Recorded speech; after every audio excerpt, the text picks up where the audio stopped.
Are you going to be the next Attorney General?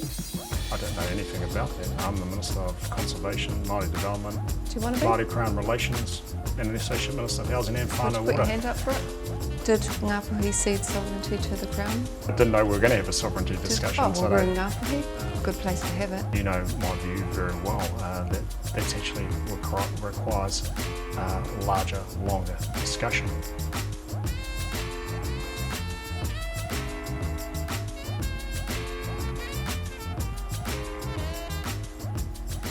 Tēnā koe I te minita. Tēnā koe taku mā Mihingarangi, ka pai te kiti a koe. I a koe hoki. Kei te pewhi a koe. Oh, kei te ora.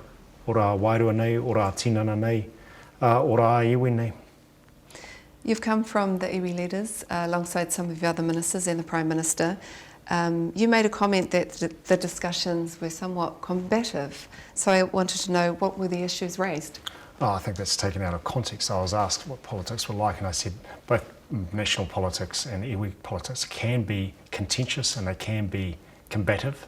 There were some hard questions asked, but it was very constructive and positive reception, and actually very forward thinking about how we can work together to achieve better things for our communities and for Aotearoa New Zealand. We actually agree on a lot of things as a government, as a national party and iwi leaders about how we get to the aspirations and the objectives. That's often something that we look into, and where suitable we get involved in devolution and engaging or partnership with people. Yeah, I heard that from the Prime Minister, interested in the devolution, so regional New Zealand and iwi can get Absolutely. on with things. What are the challenges for iwi? Well, sometimes there are regulatories in the way and legislative arrangements in the way. Sometimes what we need is just a change of how we do things together, and perhaps a little bit more flexibility in the way we're undertaking things. For example, in responses to emergency management, we really want to get cabins and houses moving out into our communities that have suffered severely from the weather issues. And to do that, sometimes we have to change the regulations, provide orders and councils to make that happen. And those sometimes get in the way, sometimes funding and financing get in the way, but it's often that spirit of working together and trying to find solutions for some of the most pressing challenges amongst our communities. That's why I'm here, and why I'm involved in politics, is to really fight for that equality of opportunity, that equal citizenship, but also the delivery or facilitating solutions with, amongst and for our communities. Kei Ngāpuhi tāua, do you support Shane Jones's bill to force Ngāpuhi into a single commercial settlement? I've never seen a bill of that nature, and there is a process in place at the moment that's led by Minister Goldsmith, Minister Metekota, who's doing a fantastic job around the country progressing settlements and treaty claims. Just look at Ngāti Haua last week. The third idea, reading. do you support the idea of a single commercial settlement for Ngāpuhi, or are you open to a hapu commercial settlement? Well, I think the process that's taking place right now is working with different groups within Ngāpuhi. If it is the case that Ngāpuhi wishes to pursue a single commercial settlement, okay, that's a pretty motivating and activating conversation, and we should get into that. But right now there is a process in place, and we'll see how that goes. Minister Goldsmith's progressing it with various groups. Is it progressing though? Well, Minister Goldsmith is progressing that matter with various groups. Understand that there are often mandating issues involved and some other challenges, and as the Minister of Conservation, I'll too have some role in that process as it proceeds, because there's a range of conservation blocks that are in this area. Chris Finlayson, the former National Party Treaty Minister, says a single commercial settlement is a terrible idea, suggests that this government should look to adopt a similar approach to Ngāti Kahungunu. Would you support that? I think there are different ways of undertaking treaty settlements, and Kahungunu presented a range of opportunities which ultimately Minister Finlayson and I think Minister Little in his time as the Treaty of Waitangi Negotiations Minister progressed, and I think have landed very well in Kahungunu. But Ngāpuhi is not Kahungunu. No, Ngāpuhi ko haurau. Ngāpuhi has a different set of characteristics and personalities and arrangements. Notwithstanding the commercial redress kōrero we just had, is perhaps the bigger roadblock the issue of sovereignty. Did Ngāpuhi cede sovereignty to the Crown? Well, there are a lot of views around that issue, and I'm sure there are a lot of variable views within Ngāpuhi. So, What's your view? One single view. What's your view? I think you know my view very well. That's actually requires larger, longer discussion. But the nature. Whakamārama mai. No, I didn't know we were going to have a sovereignty discussion. Well, we're in Ngāpuhi. Good place to have it. I think that's ultimately what we have in place is a process to progress the treaty settlement. If the sovereignty discussion is around a certain form of sovereignty, then I think that's off the table. That's not what Minister Goldsmith is progressing. But I don't want to get into the sovereignty discussion or discourse today because I think it's very hard to have that in bite-sized chunks over 3 minutes of question and answer. Ka pai. Let's stay with Ngā Take Tiriti. The Coalition has overseen a highly fractious period, including David Seymour and ACT's attempt to pass the Treaty Principles Bill. It's ratcheted up tensions at time across the country. Today the Prime Minister ruled out ever entertaining or revisiting a bill like the Treaty Principles Bill. What was that like for you at the time? He ua tērā?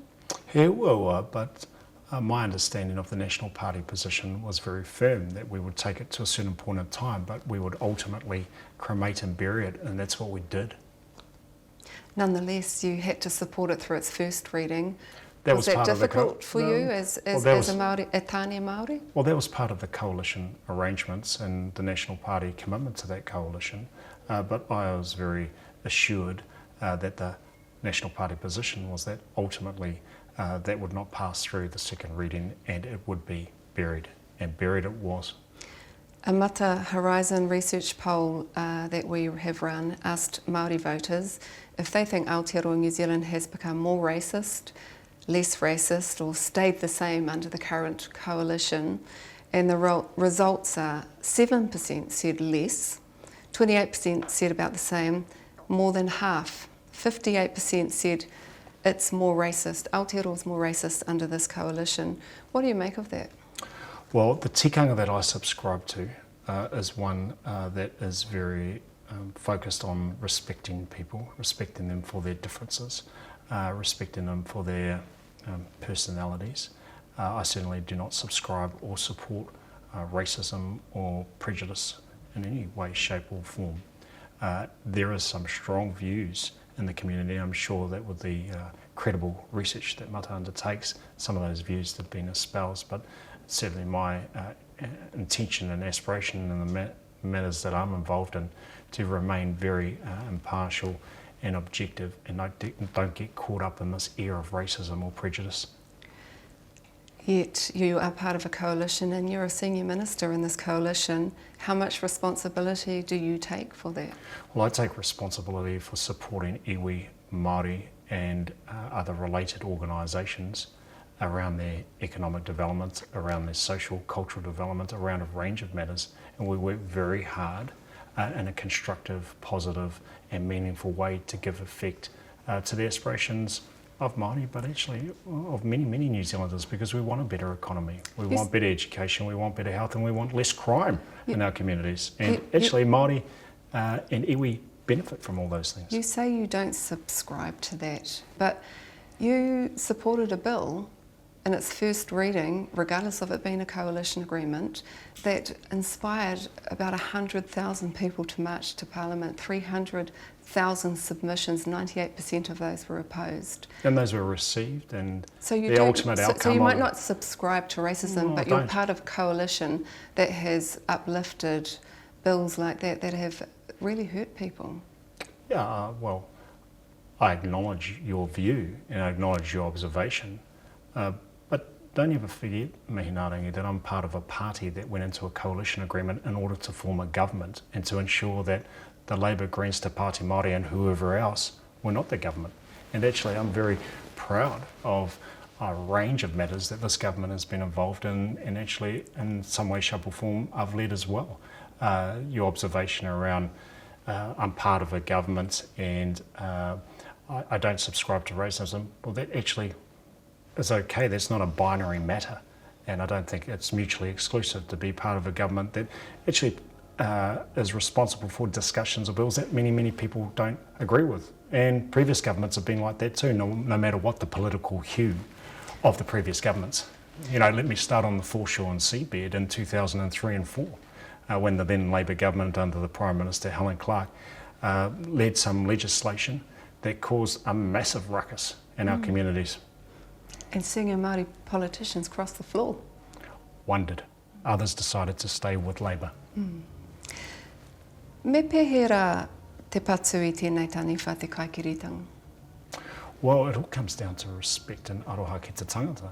If you start with then respect for yourself and aroha to yourself, then you're in a far better position to demonstrate and to show respect for others and to exemplify that. And certainly in my tikanga and practice, that's what I am absolutely committed to. Now, sometimes people don't get it right 100% of the time, but that's what I'm committed to. And others, they may have different tikanga. They may do other things. Well, that's up to them.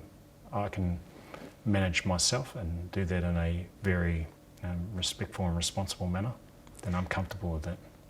A couple of years ago, we interviewed you about the government's 9 key targets. You raised emergency housing as a priority. Absolutely, it is a priority. And recently, you've said that you've reached that target, reducing emergency housing 5 years ahead of plan. Congratulations. Thank you. Thank you for your congratulations. Mihi mai, mihi mai. You have moved people out of emergency housing, and the problem some see is that there's 20% that you don't know where they are. Well, I think you've characterised it in a way that I wouldn't characterise it. How would the you? numbers of whānau and households that are living in emergency housing have been reduced. And we know where the vast majority, between 80 and 90% of whānau and households leaving emergency housing go to, because often they end up in other places which are subsidised, whether or not that's transitional housing, social housing, sometimes in affordable housing with iwi and other providers.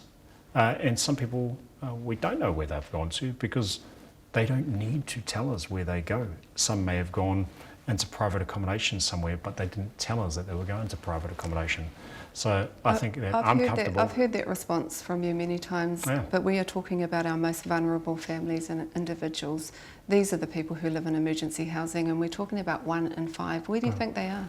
Well, I think that we don't run a police state, Mihi, and we're not responsible to know where everybody that moves around in this country, we know where they are at every single hour of the day. We're actually comfortable with the work that we've done to ensure that the numbers of whānau living in emergency housing have considerably reduced. We've reached that target in 1 year, and we continue to manage the mahi that MSD and others undertake in the space. We support a whole range of community housing providers and other providers to provide support for those that are doing it really tough, that might be living on the street, that are rough sleepers, and we've announced and introduced a range of programs like an additional 300 places in Housing First to really engage with and enable people living on the street, living rough in Auckland, Kirikiri, Wellington and Christchurch. Is that where, could they be? Some people were living on the street homeless already. There are people who have... So the 20% that you don't know where they are, is it possible they are now homeless? There may be some people who are living on the street, and they may have been living on the street for years. But And if they've come out of emergency housing onto the streets, are you comfortable with that? Well, what we need to do, and what we are doing, is making sure that there are right supports and the right engagement with community housing providers and others who know how to engage with those whānau better than herding people, including many children, into motels in places like Ulster Street in Hamilton West and Fenton Street in Rotorua and calling that success. I will not be responsible for motel generation. When I came into politics, there were 750 kids in Hamilton hotels. Now there's 50.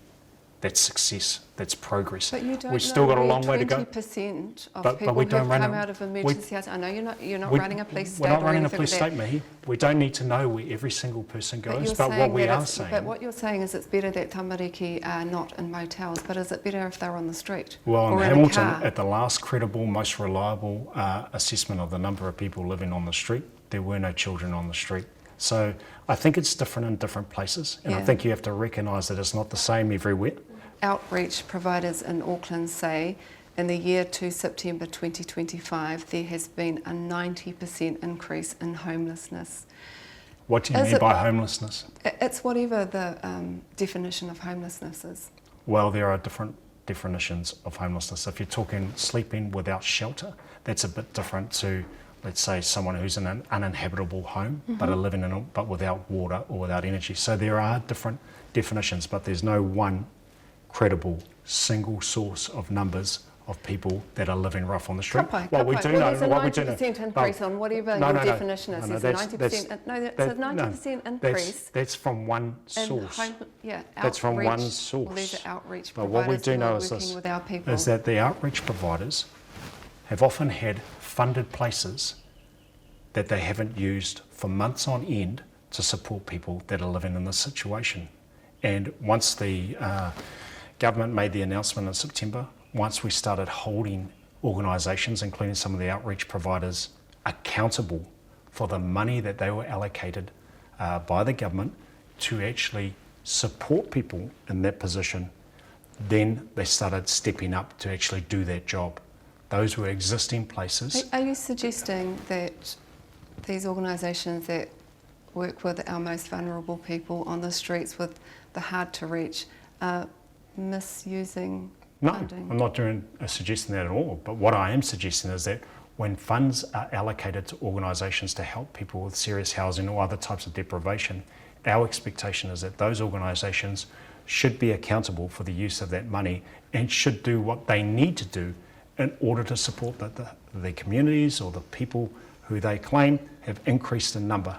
But if they just sit on that money and if they don't deal with that funding, then actually we've got to step in and say, hey, you're accountable for this, let's get going.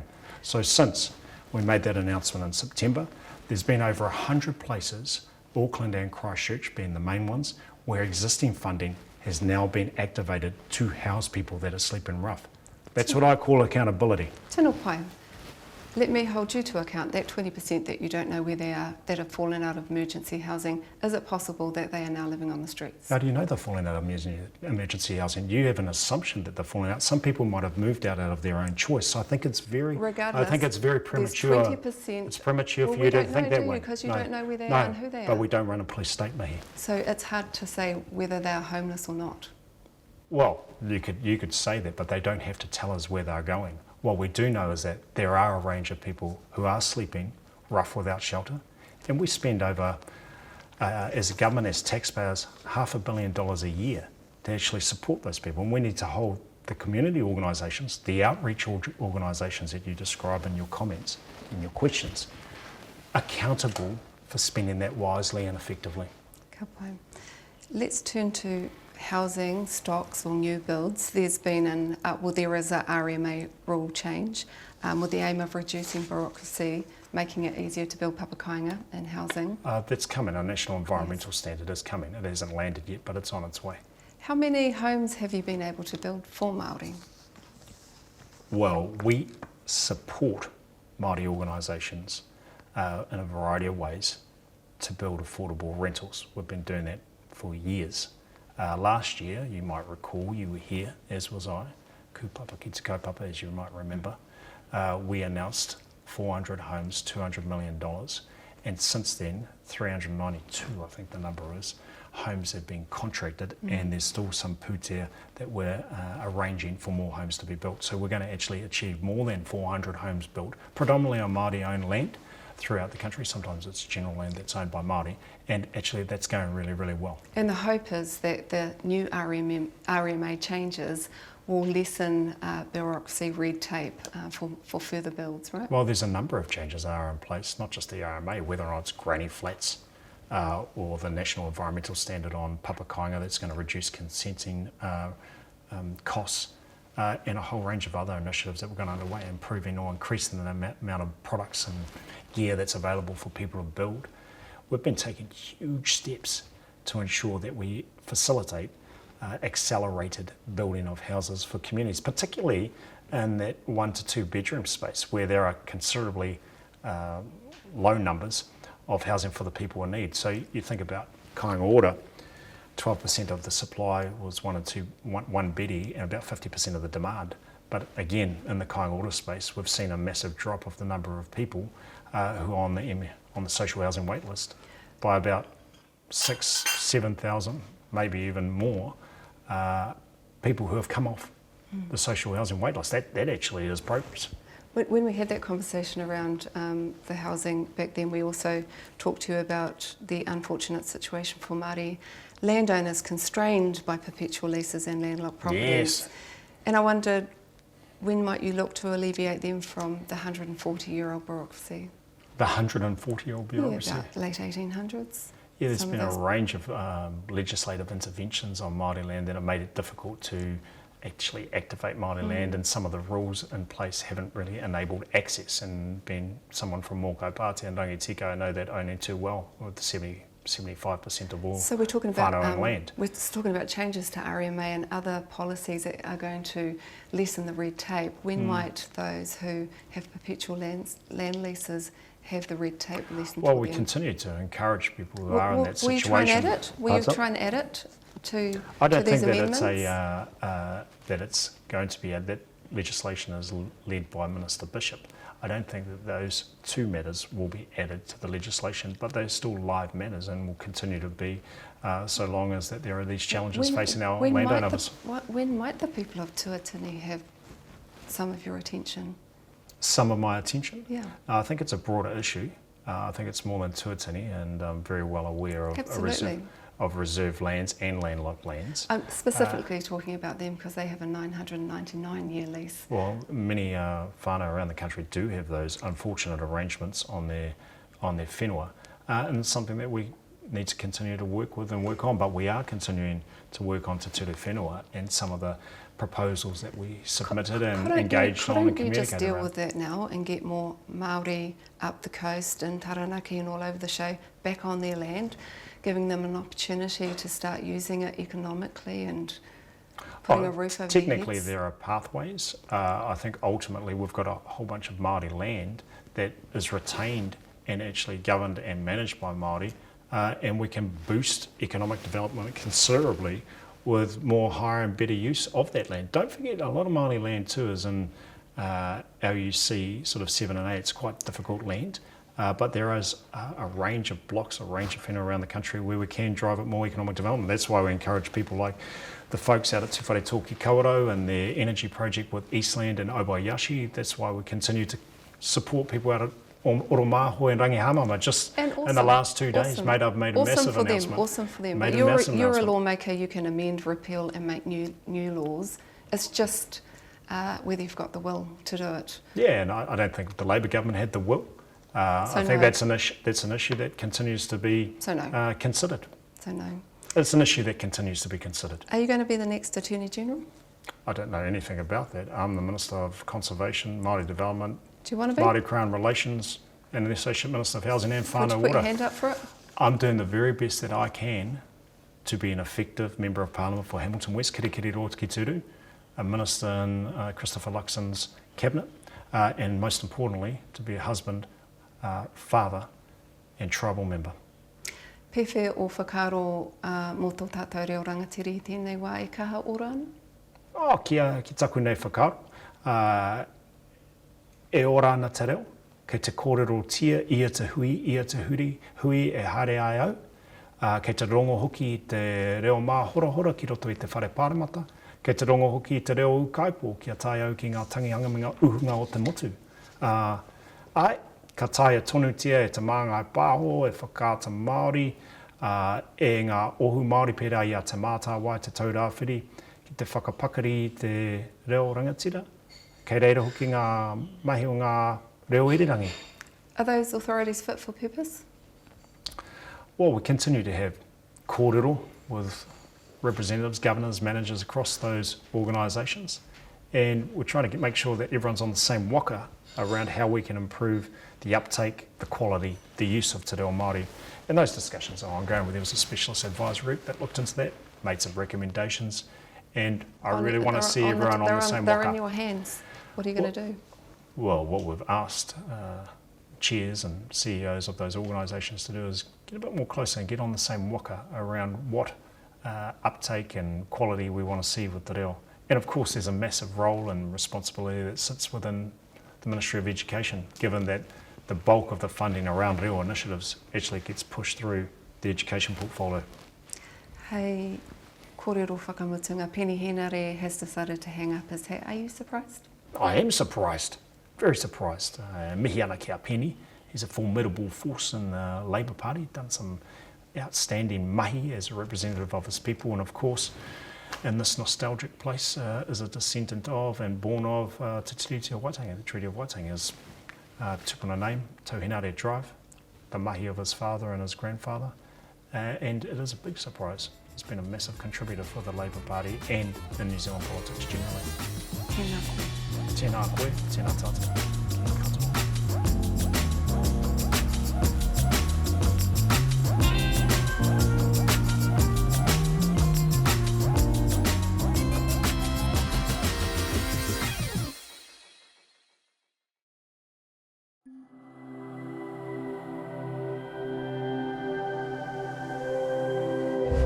Ko te reo, te take.